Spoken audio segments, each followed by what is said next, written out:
Hello and welcome to this video, and on this video I will be ranking the studio albums of Marillion. This video will be in three parts. Part one, I will briefly describe my relationship to Marillion, which is a strange relationship. I am in no way an expert on this band. I didn't have all the albums. In fact, I haven't got any Marillion albums, so this has been a labour of love. I have literally gone through every single album, all 20 of them, one at a time, listening to them, ranking them, scoring them, and then putting all that together into this order that I have now. And I will be going through the ranking very quickly in part two of this video.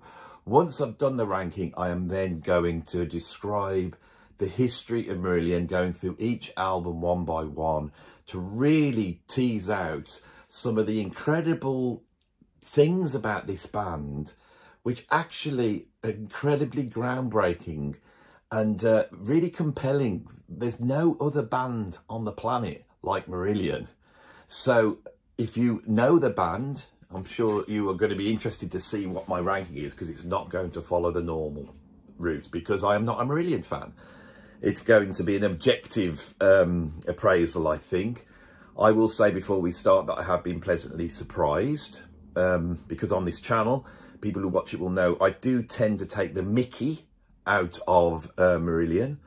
The main reason for that is it's like a running joke, because for those of you who don't know, I was the drummer in IQ and I was the drummer in Frost, two neo-prog bands. And there's this sort of imagined rivalry between IQ and Marillion. So I have often sort of joked and put them down, referring to this joke because I'm with Camp IQ. But the other thing is that there's a lot about Marillion I really don't like, right? And we're going to get into this on this video. So first of all, let's get into part one and my relationship to this band.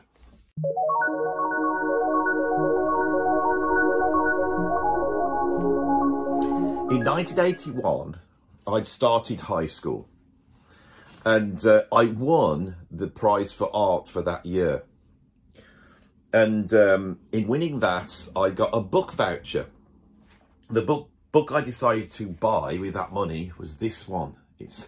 When I say this one, this is the actual book. If I open it up and show you inside, you could see there my prize for art. Hasn't got a date, but I'll tell you that's 1981. I was fascinated by Tolkien. I was fascinated by Lord of the Rings. But I have never been a great one for reading fiction. I have never actually read Lord of the Rings, but I had all the sort of encyclopedias surrounding it. I was fascinated that Tolkien had built up this sort of world in which he set his stories. And when I found out that this is almost like the Bible of that world, I really wanted a copy. So as soon as I had the money, I bought this. Around about this time, I was a big fan of the new wave of British heavy metal. That was the movement that turned me on to music. That's why I'm here right now. There were two sources of information at back then. There was Tommy Vance's Fright Night Rock show, which anyone of my age will remember. And you could listen to that here, all sorts of new wave of British heavy metal bands and progressive rock bands.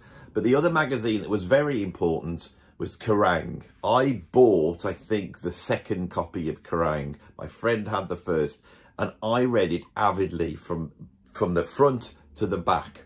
And in Kerrang! They used to have a section where they would promote unsigned bands that weren't famous. These didn't have a record label, they were just local bands that were gigging around, mainly rock bands. And one day I noticed that there was a band on that list which could have been called either Silmarillion or Marillion. I can't remember, but I remember seeing the word Marillion and thinking, oh my God, there's a band named after this book. And I looked at them and I could see them lined up against the wall, and one of the guys had a face full of makeup paint. I'd never seen anything like it. We were in the middle of the 1980s. Well, in the early 80s, actually. Everything was Duran Duran and ABC, and it was all very what I liked in music. I liked, you know, classic rock. I liked a little bit of prog. I was getting into Yes. I was getting into a bit of Genesis. So it was really interesting to see that back. This stuck in my mind. And then a few months later, maybe a year later or so, they released a single. And I remember that, and I thought, oh my God, they've got a deal. They've got a record out. So I bought it, Market Square Heroes. When I heard it, I must admit, I wasn't that impressed. And at that point, I thought this little exploration into this band is going to wane. But unbeknownst to me is this band became huge, and they became huge playing in what was definitely the style of old school progressive rock, which was fascinating. My friends at school that had been listening to whatever they liked at the time, you know, Haircut 100, are suddenly listening to Grendel and prog epics and getting into all this stuff. It was really bizarre.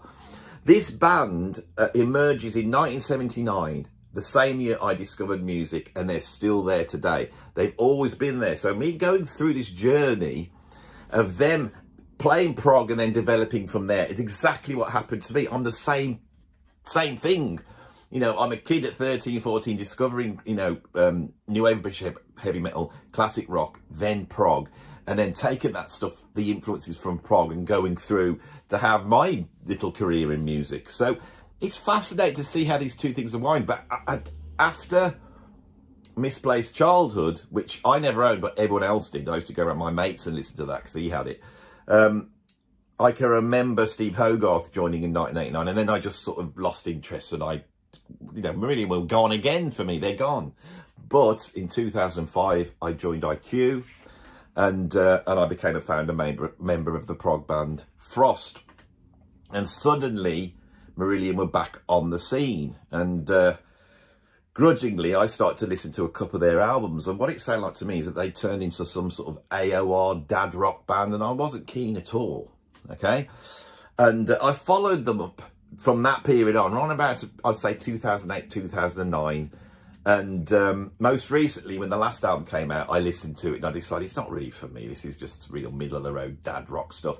And that is a true opinion that has informed my comments on this channel. But the idea of sitting down and listening to all the albums all the way through was quite a daunting task to me. I was pretty sure I wasn't going to enjoy it, but I did enjoy it. And through using a very complex scoring mechanism, I have come up with a ranking. When I saw the ranking, a lot of the early classic albums, which I know everyone would stick at the top, were quite low. I've actually boosted those up. So now, in part 2, I'm going to go very quickly through the rankings so that you can find out where I've ranked them, and then we can start to discuss it then. So here's part 2, my ranking.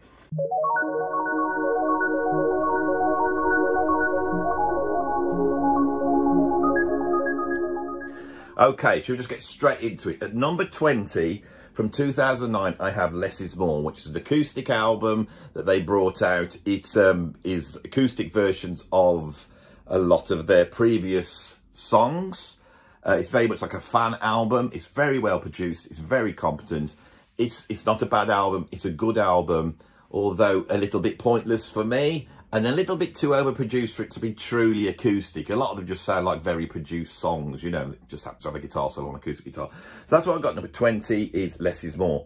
At number 19, I have Happiness Is a Road. That is a double album that came out in 2008. When I say double album, they released part 1 and then part 2. It's an incredible quest that they set themselves to bring this album out. But for me, this is more of the sort of middle-of-the-road AOR rock that they've been doing for the last few years. It's a very well-played album. It's very competent. They're a brilliant band. But for me, I found this very, very bland. I've got it at number 19. At number 18, I have from 2007, Somewhere Else. This is the album that followed up one of their masterpieces, Marbles, which might give you a clue of where we're going with this ranking. It's again, there's no prog on here, there's no epics, it's just one sort of Coldplay-esque song after the other, and I again find this quite bland. It's listenable. I don't hate it. There's little bits here and there that I quite like, but it never seems to get out of second gear. I am not a fan of sort of the Pink Floyd-esque, Dave Gilmour-esque guitar solos that Steve Rothery does, which I think sells it to the Marillion fans. They like to sit there with their eyes closed, really feeling the emotion, and I just don't. You know, it's not the sort of soloing that I appreciate. And there's not that much on this album anyway, so that's what I've got at number 18, is Somewhere Else.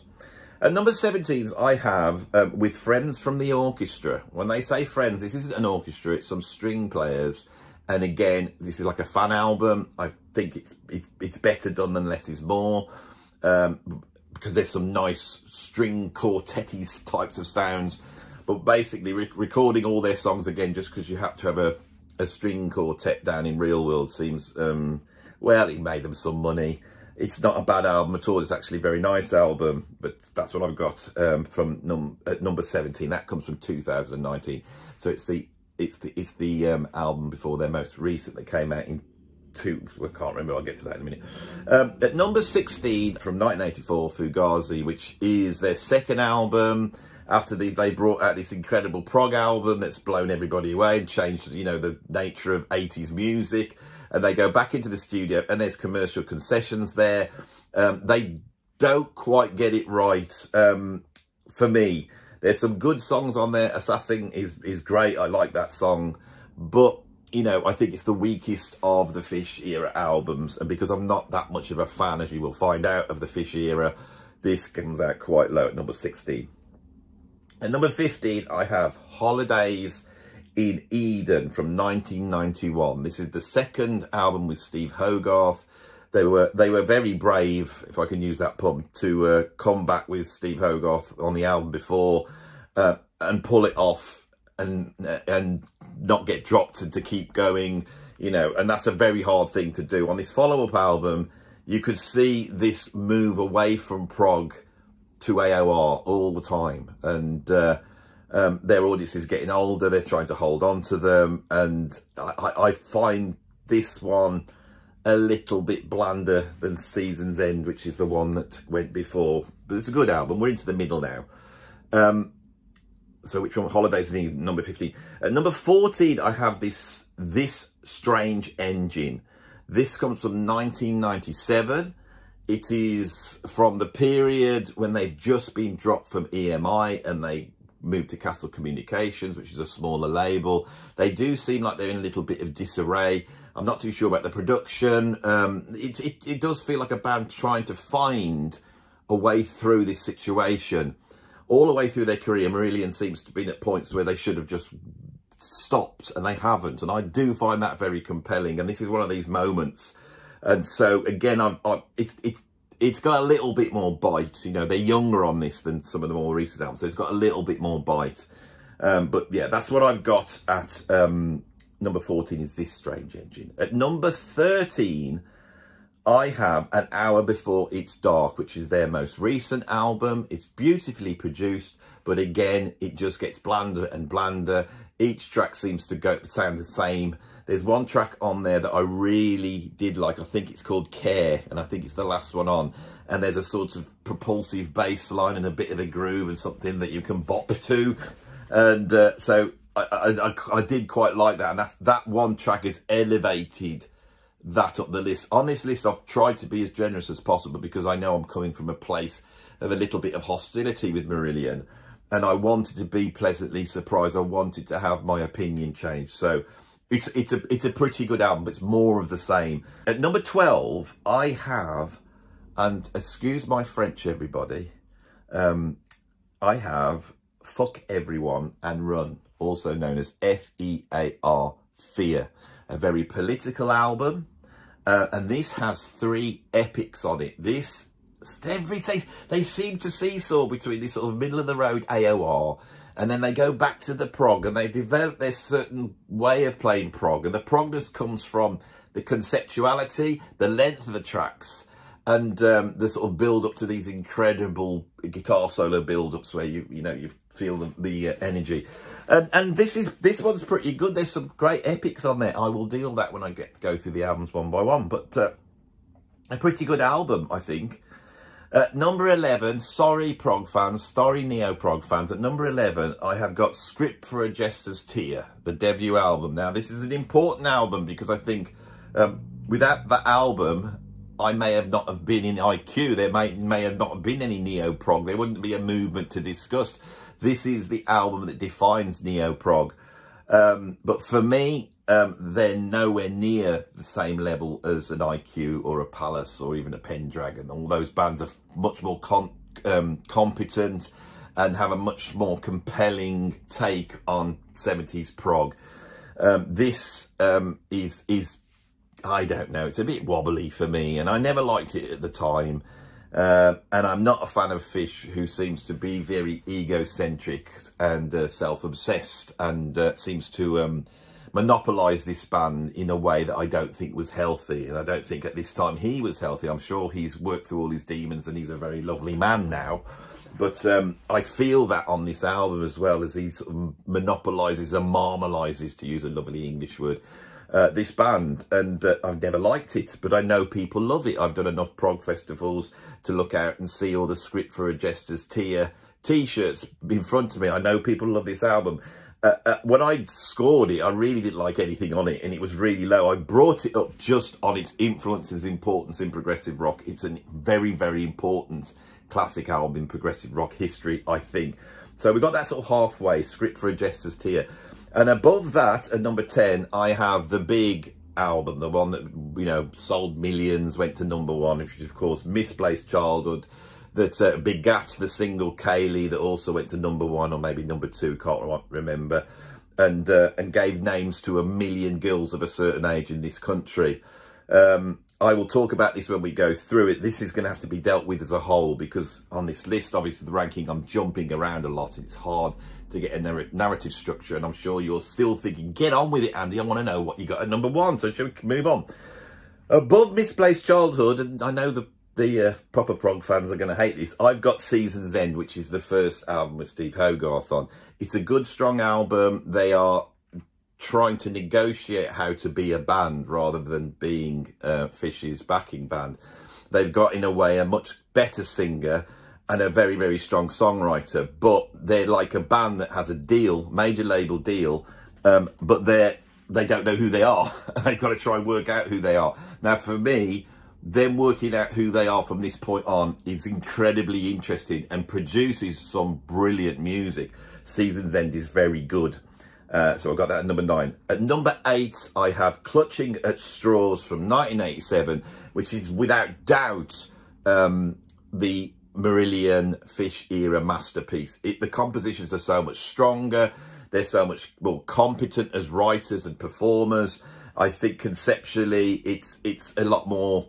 It's still very self-obsessed from Fish, but it seems to have a little bit more depth to it. It's a very, very good album. It's an album that I hadn't listened to that much. And when I came to that thinking, oh God, I've got another Fish era album to listen to, and I did really enjoy it. I thought it was a really good, I think everyone will say that in terms of the Fish era Marillion, this is the masterpiece, and I will deal with it in a bit. Fantastic album. So from now on, we're dealing with really, really great albums. Number 7, I've got Sounds That Cannot Be Made, which on the whole should be lower on the list, but I think it contains, out of all the songs I went through, there's 2 songs I absolutely loved from this band, which I loved for proper reasons, because there's a lot, I like Marillion when they go off. When they go off track, once they start doing something else, I'm like, what's going on? So, you know, every now and then they go a little bit nuts, and those are the bits I like, and that might give you a clue of what I've got at number 1 now, right? But in terms of just what Marillion do, their own take on prog that they've negotiated through all these years, I think one of their greatest songs is Gaza off this album. It's absolutely incredible, and as soon as it starts up, I can feel the claustrophobia and the heat of Gaza, and it was so compelling, especially today. You know, they made this track, you know, like 12 years ago, and it's even more potent and relevant now, and that does not happen with a lot of prog bands. And that's because I think Steve Hogarth is a very good songwriter. He did research on this, and I can hear it. It's beautifully composed. It needs to be 17 minutes long to tell the story it does. I think Gaza is a great prog track. I've never heard it before, and so that was why this is really great to do this, because for you know, future lists you may see Marillion popping up as I discuss some of these tracks. So it's lovely to discover these things from bands that you don't realise have done it. So at number 6, I've got Marillion.com. This is their first partly fan-funded album. When they become fan-funded, which they are the first to do in the world, and is another incredible achievement of this band, they seem to have a playfulness. So they must have been going through stress. You know, on a major label, and then they were dropped. They go on to a smaller label, Castle Communications, which must have felt like a bit like, oh God, what do we do now? Let's just keep going. And then suddenly the fans kick in, and it feels almost like a relief. And because these albums are sort of partly funded and later on fully funded up front, they can do whatever they want. The albums are a success before they start. And I feel that on Marillion.com. It's a joyous album. At number 5, I have from 1995, Afraid of Sunlight. This is the period when I think Marillion are at their best. And this is the follow-up to one of their greatest, well, it's their greatest conceptual album, and perhaps the greatest conceptual prog album of the 90s. It's a masterpiece, which is Brave. This follows it up, and it takes the energy of that and produces a less conceptual album, which is just as strong. It's a very, very good album, Afraid of Sunlight. I really thought this was good. All these albums from now I really like. So there's quite a number of albums here that I really do like. So at number 4 from 1997, I have Radiation. And Radiation is where they truly go bonkers. It's incredible, and I love it. And also, we can hear the influence coming in from these 90s bands, like, I think we're in this sort of electronica realm, because there was another wave of progressive rock in the 90s, and you could tell Marillion are taking their influences with that, especially Radiohead, which are like an indie band that's taken those influences. And in 1997 we get OK Computer, and then in 1997 we get Radiation, and we can feel the influence there of that, which I think is a good influence. Right, so that was at number 4, Radiation. At number 3, from 2004, I have Marbles, which contains my other favourite song by Marillion, which is The Invisible Man, which is truly brilliant, absolutely incredible prog. Now, this album, Marbles, came out in 2004.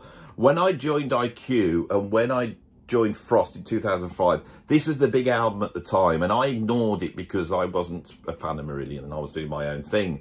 But I can remember the effect it had, and I actually think, hearing it now, that a lot of the stuff that, say, IQ was doing on Dark Matter and what we were doing on the Frost album was at least energised by this album that is a very, very good prog album. I'm more interested when they go down the prog route. I'm not interested in, you know, exploring this sort of middle-aged, rockier version of Coldplay, which they do have a tendency to do.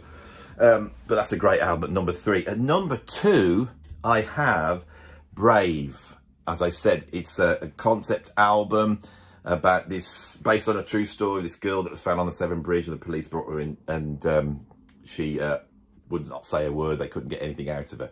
And onto that sort of blank canvas, Steve Hogarth does what Fish does. He puts himself onto it, but he does it in a much cleverer way. And this is an album that deserves to be a concept album. And I was so compelled by it, I found myself trying to research into the background of this. It's a compelling album. It's brilliantly executed. It's a bit mournful. You know, it does tend to stay in second gear, but I'm not going to hold that against it. I am objective enough to see that Brave is one of the great progressive rock albums of the last 40 years, and is an absolute masterpiece. But I haven't put it at number 1. At number 1 is the album I absolutely love, and I'm going to go and buy it because I loved it so much. It's the only one I'm going to go and buy, and it's from 2001, and it's the first fully fan-funded album that Marillion did, and the first fully funded album that anybody did, you know. This is a groundbreaking album, and when you actually put it on, it's bloody brilliant because they just sound like they're doing whatever they want. Is it like a masterpiece that is concise and well balanced? No, it's all over the place, and I love it. I love it. And it is, of course, Anarachnophobia, right? Which is a joke. This is a funny album. I like Marillion when they're funny, right? I like all bands when they're funny. So that has been my ranking. Wow, I got it down in 25 minutes. Aren't I a good boy? My God, I don't have to go on. Well, that's the ranking. That's what a normal video would do. Be over now. But we're now going to go into part 3, and I am going to start to explore in depth the story of Marillion. This is for the hardcore prog fans. This is for the hardcore Andy Edwards fan. We're going down deep now, right? And I feel that there is a mystery about this band. There's something about them that is very, very important. That's how it feels to me. This is an important band because they have a story unlike any other band, and I still haven't got to it. So I'm hoping on this video, as we talk, I might be able to uncover something. So I'm you know, looking up at the great YouTube God to fill me with the inspiration. Shall we go into part 3 and the story of Marillion?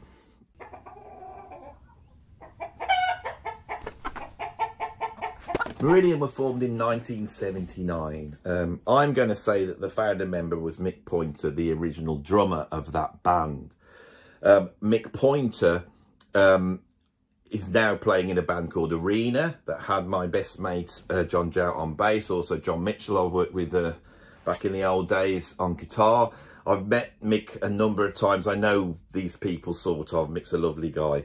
The last time I saw Mick, he was performing Script for a Jester's Tear with Nick Barrett from Pendragon on vocals, another guy I've played with. So I've heard the stories of the sort of formation of Marillion, and it's not like schoolmates coming together. Mick is in this band called, I think, Electric Gypsy, I'm not too sure, something like that, and then him, another guy, jump, and they decide to do a prog rock band, and they call it Silmarillion, and they start bringing in players, not the players we associate with Marillion. One of the guys that comes in is Andy Glass, that then goes on to form Solstice, and Solstice are an incredible prog band. They've come back. They're one of the best prog bands on the scene at the moment. So it's like a stew. There's this idea of having this progressive rock band, and people are coming in and out. There's like a lot of young people that have grown up listening to Genesis, and they don't want to play punk, they want to play prog. But they all start to coalesce, and eventually it coalesces round Mick. We get Mark Kelly on keyboards, Steve Rothery on guitar, Pete Trowus on bass. Now, when I was in the bands, Pete used to play in my mate John Mitchell's band Keno, and because I could never say Pete Trowus, I started calling him Pete Trouser Press, which I might do on this video. When I say Pete Trowus, I always want to go into the introduction to Voodoo Child and go, Pete Chihuahua, wow, wow, wow, wow, wow, wow, wow, wow, wow. That's the only way I can get through it. So I might say Pete Trouser. I don't want to get caught out on this video and turn it into a silly video because I can't say his name. So he was on bass, Mick on drums, Steve Rothery on guitar. Who am I missing? Derek Dick. Derek Dick on vocals. They bring in this Scottish singer that's about 6'10", right? Who is a big fan of Peter Gabriel. He likes dressing up. He's got a ton of charisma. He's got a vision for the band. And he goes by the nickname of Fish. Or, as they say in Scotland, Fush. So he comes in and suddenly this band has got this sort of vibe about them. And people are turning up to the turning up to the gigs. And they're turning up to the gigs. And Derek Dick is coming out on stage and giving a performance when all the other bands at that time are all being moody and staring at the floor and doing a bit of the old Joy Division, aren't they? Although Ian Curtis was actually quite animated, you know. But the point is, they got a very charismatic singer. They're playing a ton of music, which is really pulling from, you know, 70s prog, and it shouldn't have worked, but there's something about this that's magical, because Marillion and a whole host of other bands, IQ, Pendragon, 12th Night, Palace. There's a movement going on here. And Marillion, in a way, are heralding that movement. And if they hadn't have had the success they had, there might not have been a neo-prog movement like we had. And these bands might not have been able to have the longevity they had. And I might not have then been able to join IQ in 2005. And I might not be here talking to you now.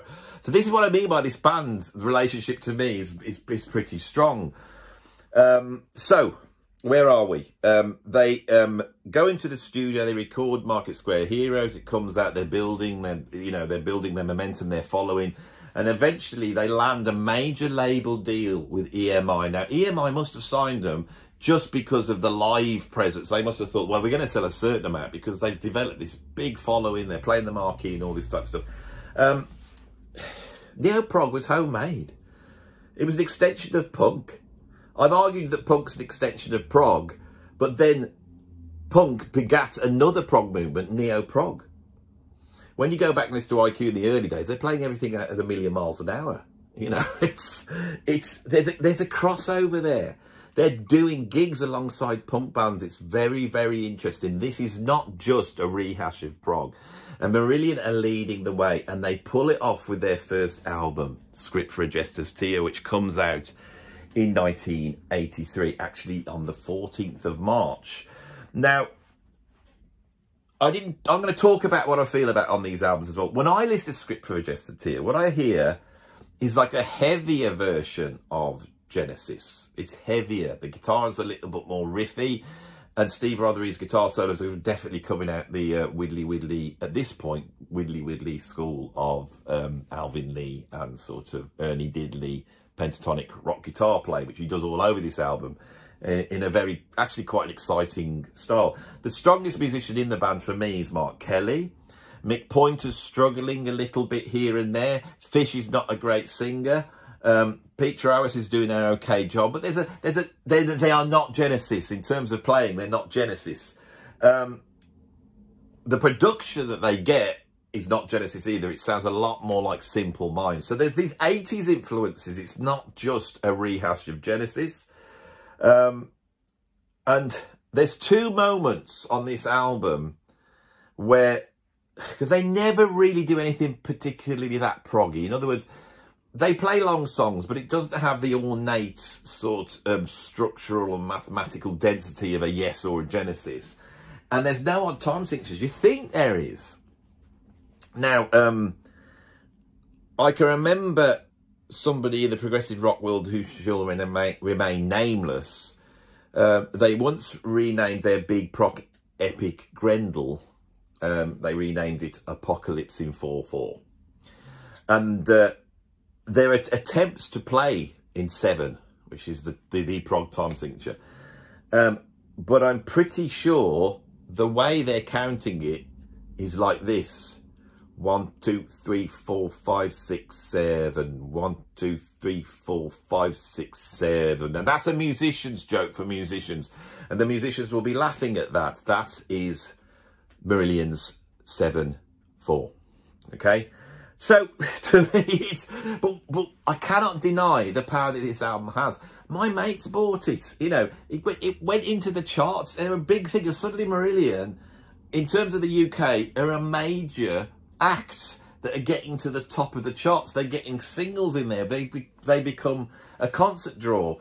And they go back in the studio in 1984 and they create their second album, Fugazi. Now, Fugazi goes even deeper into the 1980s and that production style. It's got a more contemporary sound. You can see the labels going, maybe if we take this proggy thing they're doing it and make it more 80s and more like poppy sounding, this could be the biggest thing ever. Of course, famously, Fish, who seems to have, by the second album, wrested control over the whole band, is now running it, it seems to me, sacks Mick Pointer. Mick Pointer is very upset by this and actually gives up drumming altogether. And it's only a few years later when he's sat in some motorway cafe and some Marillion fans coming after a gig. And they... So I just had the BBC text me just then. I want to know what that is. They want me to talk on the radio about somebody, but it won't be about Marillion. It'll be about some popular culture thing that happens to me every now and then. So it's all happening here. Right, so why did Mick Pointer get sacked? Oh, I didn't finish the story yet. So he sat in some motorway cafe and some Marillion fans come in, discover that he is the original drummer on the classic album Script for a Jester's Tear, and introduce him to Clive Nolan, and that's how Arena's born. But it seems that he was pushed for just not being able to do the proggy stuff that Fish wanted him to do. They brought in then Jonathan Mover, who's a fantastic drummer that went on to play with Joe Satriani, a very technical drummer. And apparently there was a meeting at some point where the band sat down and they were thinking about the next album for Ghazi. And Fish turned around and said, I think it should be a concept album. And then Jonathan Mover turned around and said, yeah, but that's going to be really hard because all the songs are written and there's no concept there, it's already done. And for that, he seemed to have got the boot from Fish. And then Ian Mosley's brought in. Now, Ian Mosley is like a few years older than the rest of the band and already had a track record as a drummer and a prog drummer. He played with people like Steve Hackett and a few others. He'd been around since, I think the first album he played on is 1973. Ian Mosley's a brilliant drummer. And that is the big difference with Fugazi. Suddenly we've got this very muscular, proggy drumming underneath. I find that Fish, once he wrestles control over this band, it becomes even more pretentious and wordy and annoying, and everything is about Fish. And I know people love that, but I find that difficult to stomach, and it really comes in here. The arrangements are very similar. Each song follows the same structure. Like I said, Assassin is the best track on there, and I think that was the single. But for me, the composition is directionless, even more directionless than Script for a Jester's Tear. So in 1985, they go back into the studio, and because I think this 80s experience perhaps failed, they decide to go full on prog and they make a concept album. And this concept album, of course, comes from Fish, and it's an exploration of his childhood. On this album, he writes songs about all sorts of things that happened to him when he was young, and some girl that he'd gone out with, whose name was Kay Lee, K-A-Y, that was her first name, and her surname was Lee. He decides to write a song about her and how that was sort of a missed opportunity for love. But he doesn't want anyone to know it's her. He wants to keep her anonymous, but so he invents the name Kay Lee. And for some reason, this becomes one of the biggest songs of the 80s. Hits the singles charts. I think the album goes to #1. I think Kaylee either went to #1 or #2. It could have been #1. But basically, suddenly, prog is on the menu. It's at the top of the charts. You know, now all these other prog bands like Palace and IQ and Pendragon, they're waiting for their major deals to come along. And they do. They do. It's suddenly there's a scene here because of this. It is so... so important in the history of progressive rock. But for me, when I listen to this, actually, even though it has certain aspects of progressive rock, the conceptuality and all that type of stuff and the way the story's told, the prog is actually toned down. And this album is all about Fish. The rest of the band have gone into the background, right? Now, these aren't session players, except I would argue, in a way, Ian Mosley is a little bit. But they go into the background on this. There's a track on here called Waterhole, and on there they're exploring different ideas musically and conceptually, compositionally, which is quite arranging. I've got here Approaches and Lord of the Backstage, cool songs. There's some songs I like on here which elevates it for me. I hope I said those titles right because I've written them down, but I can't remember them. Like I say, I don't know this album very well, but it's a strong album. They then go out on tour, don't they?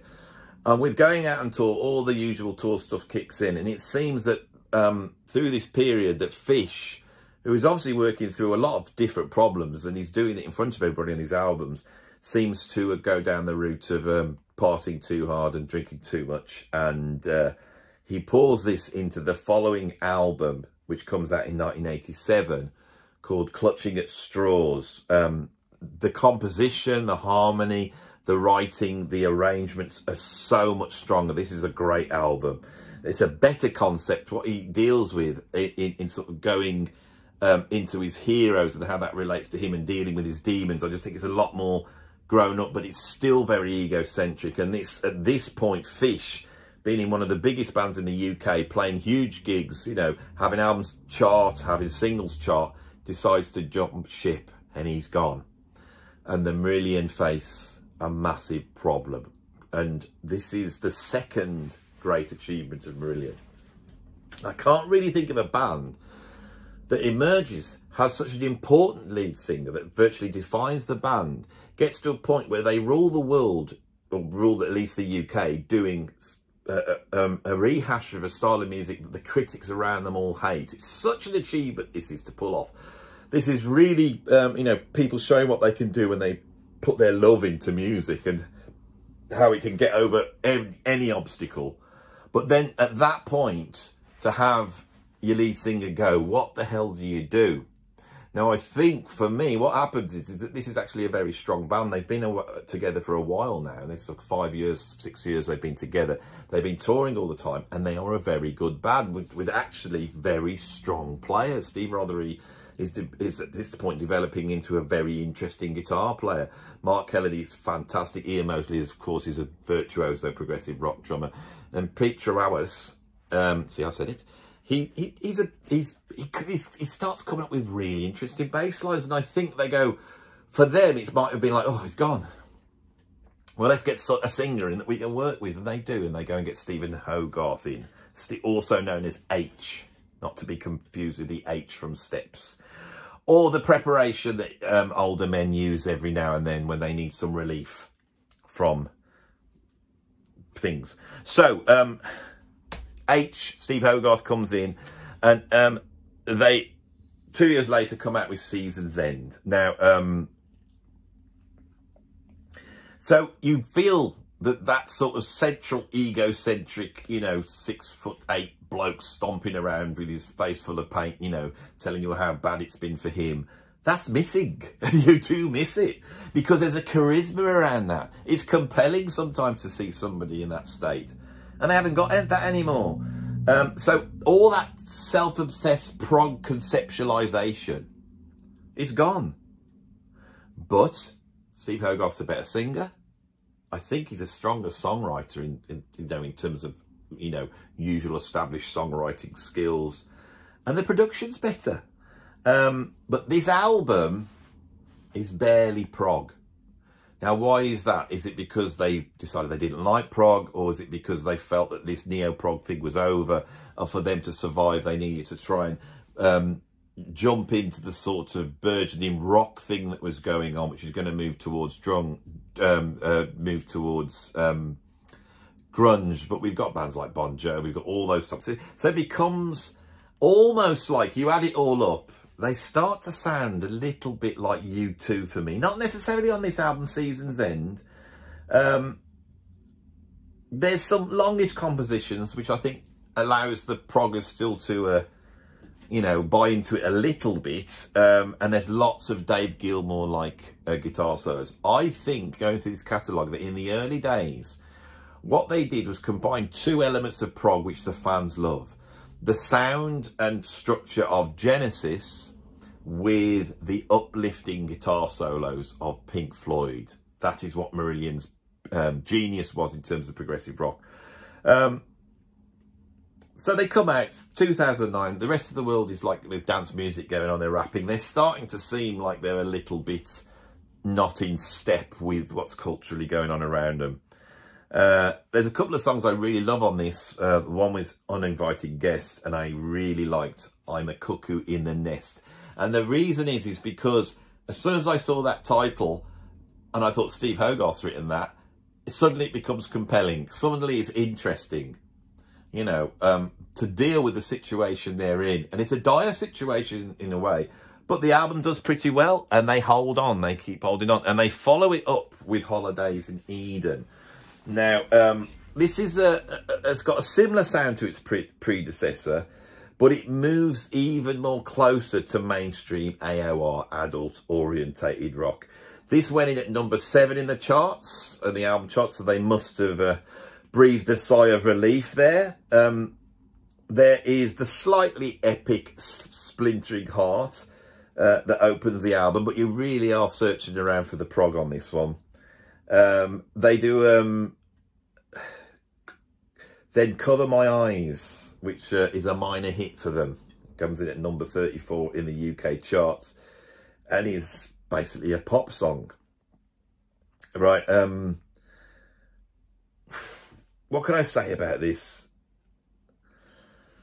There's elements of the Police there, or even more so Sting. You know, Steve Hogarth at this point actually references Sting as an influence and doesn't know why nobody else is citing that influence, because he's one of the great songwriters, which is true.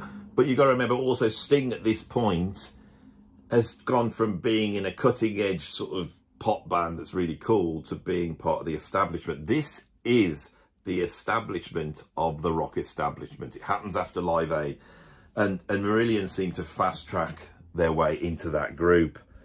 The best bits from me on this album, the bits that sound like the Police. There's a track called Rake's Progress that seemed like it's going to be a prog epic and then never quite turns into it. And it's just basically a bunch of clunky crossfades as they go from one track to the other. I think that it runs into a track called 100 Nights. I'm looking at my notes here. So, Holidays in Eden, 1991. They've come back. You know, it's okay. AOR rock, you know, nothing to write home about. I think I checked this out at the time, and then I thought, I'll see it, and I left Marillion at that point. And I was wrong to do so, because in 1994, after 3 years making this album, they come out with the concept album Brave. Brave is a masterpiece. Thank God, because this then establishes Marillion. Nobody can argue with this. And the thing is, it's a masterpiece because they go back to the prog, but they're able to negotiate a style of prog which is their own, which doesn't have like shallow displays of virtuosity, because I don't think they can do that. You know, there's no weird time signatures or elaborate, you know, runs on keyboards or any of that stuff. It's prog in that it's conceptual and it's at a grand scale and it's uplifting. Those are the things that make this a prog album. I feel that the concept around this album is brilliant. In fact, I would argue it's one of the greatest concepts for an album that I have ever seen. Most concept albums, I don't really care about the concept. You know, I'm sat there trying to follow the story. You know, I think Thick as a Brick has got a great concept. I think Passion Play's got a great concept. As Dark Side of the Moon got a great concept. This is where we get into this idea. But this has definitely got a concept that runs through it. This album is dark, but it's tasteful. And the way the album develops, which is actually very slow, and I'm not usually a fan of this, but I sat there with the headphones and I felt like this story was opening up, and they control that brilliantly on this album. It's a double album, and on the vinyl, they set up at the end 2 grooves. So when you put it on, one time the needle might just haphazardly go into one groove, and then the second listen it might go into another groove. And they created 2 endings, a happy ending and a sad ending. I am not too sure how that's been dealt with in this digital age. But when I read that, I thought, oh my God, that's about as prog as it gets. And my respect for this band, to being able to think out this idea and deliver it with so much weight. And this idea, I've got some notes here, because remember, I don't know this. There's a track on there called Hollow Man. And a lot of people, when I was reading, because I read so much about this band when I was researching this, a lot of the Marillion fans going, well, this isn't part of the concept. But I felt that in Hollow Man, Steve Hogarth is talking about a person who's empty. And it's like there's a narrator on that bridge that sees that girl. And I think that it is a way of him playing this sort of Brechterian trick where he's sort of on that bridge, but in reality, he's the person hearing about this news story and going, like we all do, who's this girl? Where's she from? What's happened? And then you start to put onto it your take. And in putting your take, you bring your own traumas. And that is what I found so compelling, that this album is really about Steve Hogarth's traumas, but it's done in a way where he's able, almost like a counselling session, to open himself up because he's putting it on to somebody else. It's a fascinating album, and I think it's a masterpiece, and it's probably Marillion's masterpiece. But there's one album I like more, as I said, and we'll get into that as we go on. They followed that in 1995 with Afraid of Sunlight. Great album, and this is like everything that's Brave's not, but it's got the energy of Brave. They're now on a roll. They know who they are, and they've got a sound, and they are now Marillion with Steve Hogarth. It might be not world beating like the Fish era was. They might not be doing stadiums anymore, but they have their fans. Their fans love this album, and that is now the Marillion. The old fans, they can turn up and they might play some old songs, but they've now created their new thing with Brave. And they go into the next album with more energy, and you can feel it, and it's very uplifting in a true way, not the sort of just cod, you know, Dave Gilmour-esque guitar solo backings that make you feel that you need to close your eyes and do that. No, this is truly uplifting. And Gazpacho, great, love that song, and it truly is really uplifting. And there's some fantastic bass playing from Pete Trouser Press, who comes in with some very innovative lines, very interesting. Prog bass players are one of a kind. I work with one of the greatest in the UK, which is John Jarrett, and John able is to create an architectural bass line upon which everything can sit. The hooks can often be there in the bass line. It's that Chris Squire thing, and Pete Trouser Press does it here. Absolutely brilliant. I really was impressed with his sound. They have sort of created their own brand of middle-of-the-road prog. But then suddenly on this album, and this is the turning point where I started to go, I like this band. They do a track called Cannibal Surf Babe. And in my notes, when I heard it, I wrote, why haven't they done this before? Why haven't we heard this side of them before? It's bloody brilliant. It's like weird and strange and comic and funny and exciting and irrelevant. Irrelevant? No, it's not irrelevant. Irreverent, that's the one, yeah. And I just loved it. And I go on there, all the prog fans hate this. Why they do that? I watch The Sea of Tranquility, and Pete goes, oh, let's not mention that. It's bloody brilliant. It's a key song.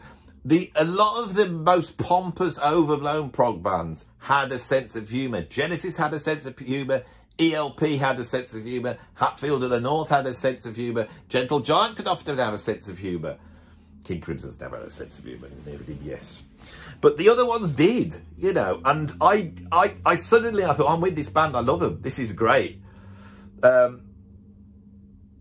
do a ballad called Beautiful. I'm not a fan of ballads, but I thought it really was beautiful. There's some great songwriting on here. It sags a little bit in the middle, this album does, but it ends with King, which is another great track. Afraid of Sunlight is a very, very good album. So where are they going to go from here? I don't know what happens. Remember, they're still on EMI at this point. They do the Strange Engine, and it's almost like every time they have some success, someone comes along and says, well, can you now get a bit more commercial and go down the MOR route? And this Strange Engine does this. This is very highly competent, middle-of-the-road rock music. There's a lot more acoustic guitar on here. There's the promise of the epic at the end. They often will have an epic on the album, and I'm always like going, what's the epic going to do? But the epic doesn't really deliver that much, but it's okay.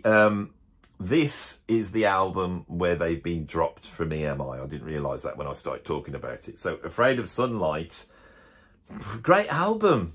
And now they're with, well, the label is Raw Power. I think it's part of the Castle Communications group.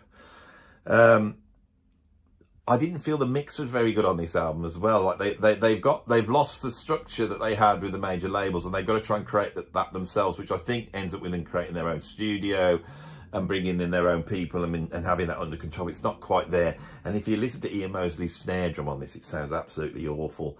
This is a strange album, and I don't know. They start to galvanise their fans, you know, and I think every time they try and be commercial and it doesn't quite pull off, they tend to go, oh, let's just go mad, let's see what happens.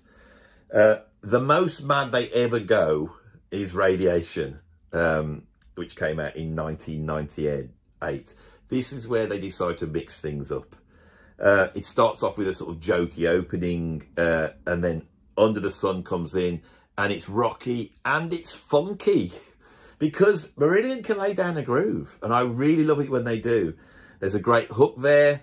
The answer machine is fantastic. You've got this sort of mixolydian Indian noodling with a sort of bit of the mood going on. I'm a sucker for that. If somebody does that, I like them. I can't help it. Mixolydian noodling or minor second noodling, if you know what I'm talking about. I just love it. And they do a bit of the old mixolydian mood noodling. Lots of psychedelic sounds. The fans hate this album. They want them to do Script for a Jester's Tear again, and they never would. I love this album. I thought it was absolutely brilliant. And I can hear that Steve Hogarth's voice, which is great, is getting better and better. And he starts to sound like the great Mark Hollis from Talk Talk on here. And some of the more serious songs seem to have an influence from Talk Talk. We get some Beatle-esque songs. You know, we get something with that sort of Strawberry Fields Mellotron on. Also, you could hear the influence, 1998, you can hear the influence of Radiohead, OK Computer, all that over this. This is them thrashing around, seeing who they are as a band again. And it's the right thing to do because they're still going. And they come up with some new ideas, which then they put into the following album, which is called Marillion.com. Now, Marillion.com isn't the first fan-funded album. I thought it was because I didn't have my Marillion History Day. I thought that was the first one, and it's not. But this is where they're reaching out to their fans in 1999, and they're starting to build a direct relationship with their fans through Marillion.com. This album is partly fan-funded, but not fully. It's they haven't made the great realization yet, which is going to change the music industry, I think, and they don't actually do it. This is what's interesting. This bit in Marillion's history is the third great achievement. It's probably their greatest achievement. They cracked it, and the ramifications are still being felt now. So many bands that I play in think along the lines of, like, even if they haven't got a deal, they're pretending they have. They're trying to, you know, get some money, fund an album, release the album and tour it. And that's not the way to do it anymore. The realization that it's almost like the other way around happens here with Marillion.com. But in terms of the album, it's a very good album. Legacy is a great opener. It sounds like a heavier, proggy Beatles. It's not prog at this point, it's more proggy. There's some great guitar solos from Steve Rothery, who I think has developed as a player and is very experimental, and I do really enjoy his guitar playing. Interior Lulu, one of their great songs, which is fantastic and is a prog track, and we love that, don't we? There's a track called House, which is nice and jazzy, and there's some beautiful trumpet solos. Trumpet solos on a prog album, who would have thought it? And there are two epics next to each other. This is a very good album. Marillion.com is a great album. But they release this album, and then they have to announce through Marillion.com. They say to their fans, "We're really sorry, we can't do a tour of America. We haven't got the budgets to do this at the moment. We're no longer on a major label, and we'll need 12,000 just to get off the ground, and we haven't got it, and our label hasn't got it, you know." And the fans in America, off their own back, decide to raise the 12 grand. And those fans invented crowdfunding. They invented the idea of pledge. Right, I'm sitting here talking to you, and I am doing this channel, and I'm supported by the fans. Some of you support me because you watch it and you like it and subscribe, and that boosts up the ad revenue. But my patrons support me because they're behind what I do. This is an incredible thing. This way of doing creative work is the way you do creative work, and it was created by Marillion's fans. And the first fully crowd-funded album in the world was Arachnophobia, that came out in 2001. Right, they're first in the 21st century, 23 years ago. And Arachnophobia came out with that funny little cover, right? An ode to the nerds that knew enough about IT at the time to be able to get a band out on tour and to know how to fund an album through the internet. This is incredible stuff. And when you put this album on, this album has a freedom that a band that had been on a major label doesn't have. This has a freedom to it, which I find utterly compelling. It's not their most sort of well thought out album. It's not like Brave or Marbles that just sits there and it's beautifully balanced and beautifully played. Arachnophobia is not like that. But it's just full of the joy of being in a band and making music and knowing you can do whatever you want to do. I've put here that this is the first totally fan-funded album. And I've asked myself the question, does this idea that this was created by the fans affect my judgment of this album? I think it does. It's the thing that makes me confident to put it as #1 as their greatest album. Well, what's the album actually like? Well, on this, I feel that MARILLION really walks away from their prog past. Truly. They just go, what do we want to do? Let's do anything we want to do. Courts is dubby. Fruit of the Wild Rose is funky and jazzy. There's drum loops on there. There's hip-hop influences. They have gone into the 21st century and they're embracing it. There's great hooks. There's great lyrics. If My Heart Were a Ball, It Would Roll Uphill is absolutely fantastic. Incredible ballads. There's some insane soloing. Almost like a jazz rock soloing at certain points. There's Mike Kelly, he can properly play. The band are able to do whatever they want and they're enjoying doing it. Right? They know the money's there. They know their fans are going to like it. And they're playing to their fans and they go, look, this is who we are. It's a wonderful feeling of love on this album and a celebration of the prog community and the bunch of nerds that keep this thing going in their anoraks. Arachnophobia. I mean, it's a joke. It's brilliant, right?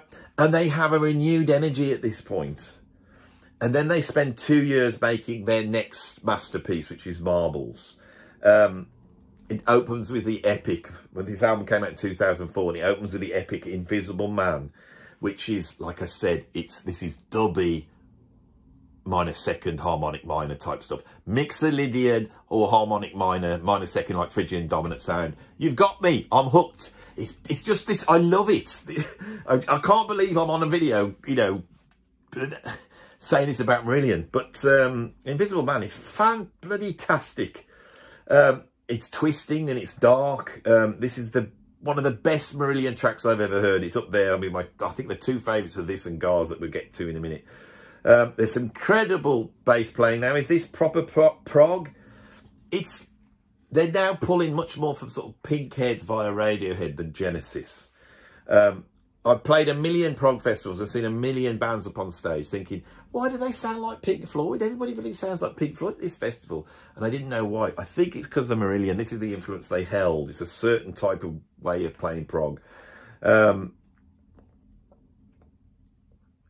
There's these little tracks called Marbles and they punctuate the whole album, giving it a sort of conceptual feel. This is like their Misplaced Childhood, but it's Steve Hogarth's Misplaced Childhood. But he takes the idea of marbles, which of course here in the UK, I don't know what it's like in the rest of the world, but we used to play this as a little kid and you'd collect your marbles and you could beat someone else and it was a bit sort of warfare with your friends. But we have a phrase, losing your marbles, and there seems to be this idea of trauma running through this as well. But the little tracks called Marbles, they are like the mini epics. You know, when you look inside a marble, which you can see on the cover, that person's looking inside them, looking through the world through the marbles. They are very good at nailing conceptuality on an album. MARILLION, a proper prog band in that respect, they really know how to do it. So these little epics then punctuate these big tracks that aren't epics, that are like whispers, they're like echoes of your childhood floating around. It's just a fantastic album. Marbles is their other great album.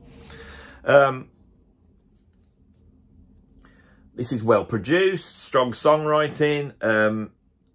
There's a track called Ocean Cloud, which I thought was absolutely brilliant. Because what I do is I write down the tracks I really like, and this one is just a great big list. I like the whole album here. They then take another 3 years to make up the following for this, which is called Somewhere Else. It's a double album. it's just blander. There's no epics. I don't know. This is the point, I think, in 2007, where they really move over to dad rock. So I see Marillion in being in 3 phases so far. The first phase is the fish phase, the fish phase that goes up to Clutching at Straws. And then Hogarth comes in, and we get this phase of them moving towards Marbles, where they do their best work, and they seem to go through a pattern of experimenting, finding something wonderful, pursuing that, making that more concise, producing a masterpiece, and then trying to take that and move that towards commerciality by going more middle of the road. And then they start to drop down again, so they have to do that again. And we see that all the way up until we get to Somewhere Else. And I don't know if it's their age, but in 2007, when they hit Somewhere Else, from now on, they just explore what I would call this middle of the road dad rock sound. And that's what I associate with them. I joined IQ in 2005.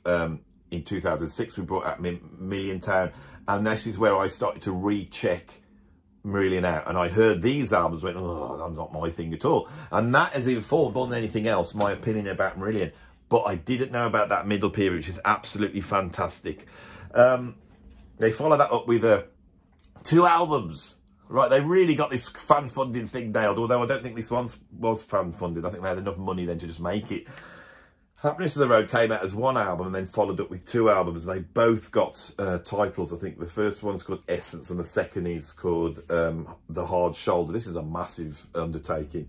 It's based on the book The Power of Now by Eckhart Tolle, which is a sort of new age, sort of updated modernisation of sort of Zen and Taoism, which is the sort of 3 million selling book which informs this idea of mindfulness, which has now taken over the whole world. Obviously the band wanted to base an album on this book. So in a funny way, this is a little bit like their Tales from Topographic Ocean, which is based on this sort of spiritual thing. I thought it was going to be really good because of that. But what I found, that I put album 1 on and it was so tedious. Very competent AOR, adult orientated rock, but just tedious. And right at the end of that album, when I was falling asleep, they go into a track called Half Full Jam, which is great. Sounded like this went in the studio one day, so let's just play it. It sounds fantastic. And that sort of piqued my interest. I thought, well, maybe that's where they're going on the second disc. Put the second disc on. I'm afraid it's the only one I didn't get all the way through.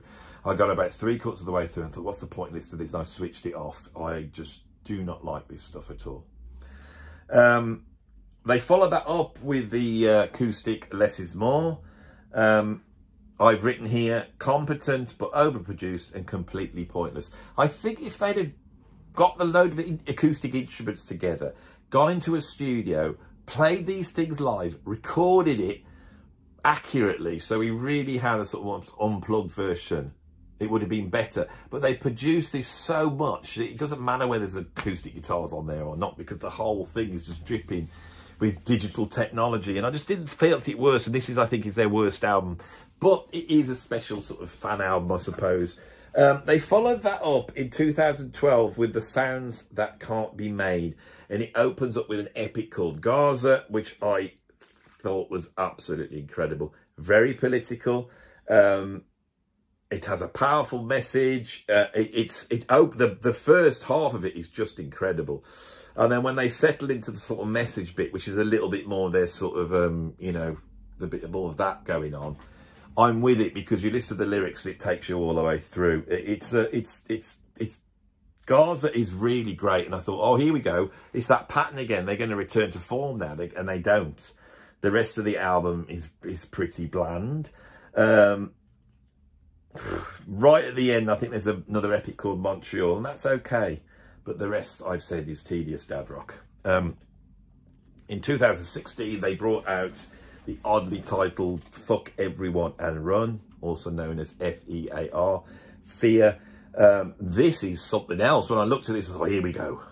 So we got 3 epics and 3 normal set length songs. And as I put it on, I realised this is about England. This is about Brexit. This is about looking at the British legacy. I'm going to love this. The fans loved it too. This was a return to form for them, because this album peaked at #4 in the UK's charts, which is their highest chart position since Clutching at Straws. So this, in terms of the UK, is their most successful album. We got tracks like Leavers and Remainers. It really refers to the Brexit situation. It sounds absolutely lovely, but the album again is boring. They do a track called The New Kings, which is sort of about the oligarchs and all that type of stuff and people, and gets very, you know, left wing, which is nothing wrong with that if they want to be left wing. But this idea that the album deals with fear and how politics manipulates fear, again, they have managed to find something that's still relevant now, if not more relevant. But I just find it boring. This stuff's boring for me. Boring it is. The next album that comes out in 2019 is with my friends from the orchestra, and like I said, this is them going through the Hogarth era songs, redoing them with a French horn and some strings. I can't say, it's overproduced again and pretty pointless. This is the point where prog, you know, recently prog's been done in by the Doors. Not the band The Doors, the digital audio workstations, Pro Tools, Logic and all that lot. And I find the production so difficult. At this point, you're really trying to hear Ian Mosley's drumming. It's often buried with within a bunch of loops and maybe drum replacement. I don't know. It's just the whole thing starts to sound like a Eurovision Song Contest track. I'm not into any of this. And then we come up with the last album. Now, this came out in, I haven't put the year on it. I'm assuming something like about 2021. I can remember it came out, it seemed like a few years ago to me, and I thought I will listen to this. And back then I listened to it and it just reaffirmed my belief about Marillion. I only listened to the first 2 tracks back then, but it is more boring, tedious dad rock. An hour before it's dark, I had a real difficulty even focusing on this. It's not my thing. I'm sure people love it. I'm sure people really love it. It's just not my thing, and it's my ranking. And I don't know what else to say. I've tried my best with this. There was one track I quite liked on that. It was Care. That was all right. It had a nice bass line. So we've got to the end of it. This tells the story of Marillion. You know, this band that are still going, that have been able to defy what the world throws at you when you're a sort of commercial artist. They've been able to dodge it and find unique ways that have changed the music industry. They've been able to put prog on the map and keep prog on the map. The British prog scene here, which is still very important to the world prog scene, has been powered by this band. Really has. They have set the gold standard in terms of production and the way that you do it, this homemade way. You know, IQ were actually, had their own label and were making their own funded albums in 1991. But they never fan-funded it. They would do it at the profits of the previous album, their tours, and they would do it in that way. But the neo-prog bands were very important to creating the landscape, and Marillion really needs to get credit for that. But also, right, after the initial achievement of selling prog to the masses in the 1980s, they do have a period where they are making very, very good albums, and I think in 3 or 4 cases, brilliant albums. So, that was a hard one. You know, I have been researching this, reading interviews, watching interviews on YouTube, and going through every single album systematically, trying to get 2 albums in a day so I could give each one their worth. It's taken a long time to get here to do this. I don't know whether I've done a good job. This is a unique thing. It's very rare, I think, that YouTubers would review 20 albums when they haven't heard any of these albums and try and get a shape on it. And I hope I've done that, and I hope my objectivity and lack of knowledge for Marillion fans has maybe elucidated some ideas about this band that you haven't thought of.